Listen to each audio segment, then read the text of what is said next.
The way that crystals are being unethically mined is affecting the earth.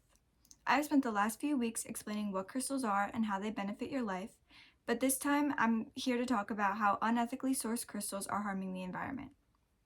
Doing research to find ethically sourced crystals is important because wholesalers can be destructive of our land, using child labor and selling fake crystals.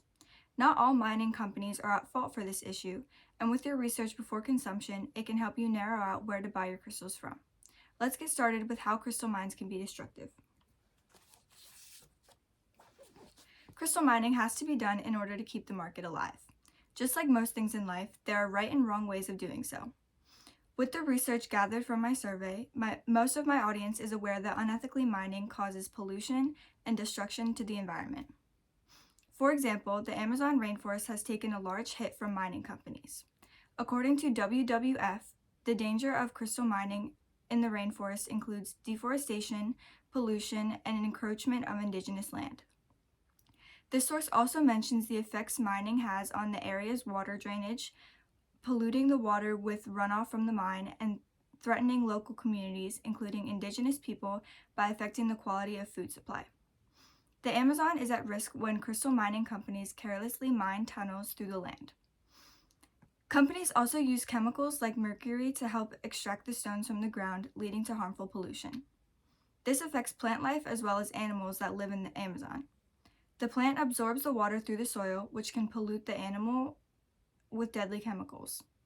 The animal that eats these plants or drinks from these water sources will be affected.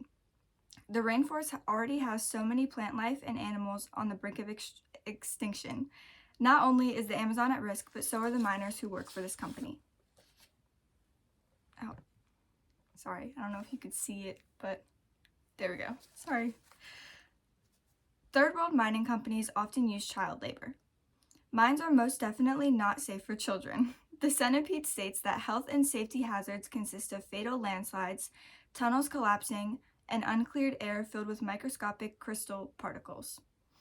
According to the U.S. Department of Labor, 85,000 Malgazy children work in crystal mines. My survey showed that we all know child labor is bad, but it can be hard to differentiate what companies use child labor and which don't. Unfortunately, this type of labor is extremely common in countries such as China, Afghanistan, and the Democratic Republic of the Congo. Some of these countries recruit children at the age of 7. The Guardian published an investigation into the crystal industry in Madagascar, where around 85,000 children worked in mines.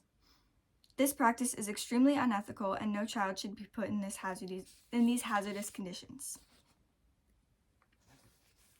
Some people may argue that the pattern of destructive mining and child labor will be used regardless. And while this is a true statement, considering it happens in third world countries and we have no control over what happens, consumers can still have an impact on the decrease of these issues.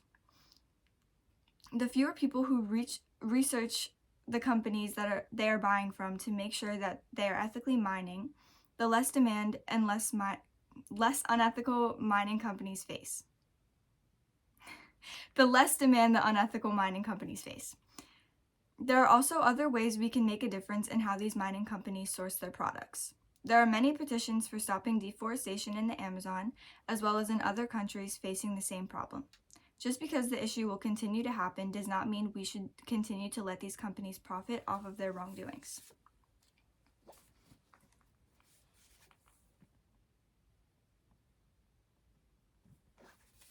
Authenticity has been an issue for crystal companies as well. Based on my survey, authenticity of items is relatively important to my audience. I can understand that because I personally do as many tests as I can to make sure that my crystals are the real deal. Companies sell fake replicas of crystals that are usually cheap for wholesale and then up the price for consumers. They are under the impression that these crystals are authentic crystals. The most common unauthentic stone being sold is citrine. A lot of companies sell baked amethyst as citrine after heating amethyst up because it produces the same color. Stones are also made of plastic, resin, and glass that have been sold described as authentic crystals. This is an example. This is amethyst, and that is baked amethyst. Citrine does not look like that. Citrine is a very like pale yellow color, and it doesn't have that white base that amethyst has.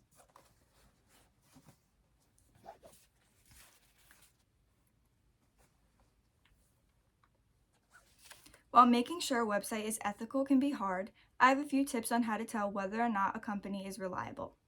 If they list the origin and mining company, that is usually a good sign that allows you to do your own research on the people that mined them. Even the origin will help because it can differentiate the ethicalness, because you can find out the mining companies in that area who distribute. If you are on a website such as Etsy or Shopify, which are very big crystal company websites, look to see if the shop lists their wholesale website. This again allows you to further your research on these companies. For local shops, talk to the employees about where they source their crystals and see if the company has a website that lists the origin and distributors. For authenticity,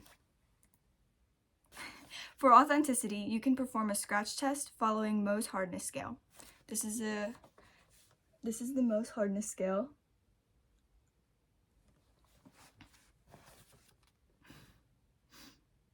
Also pay attention to the color and visual texture of the crystals.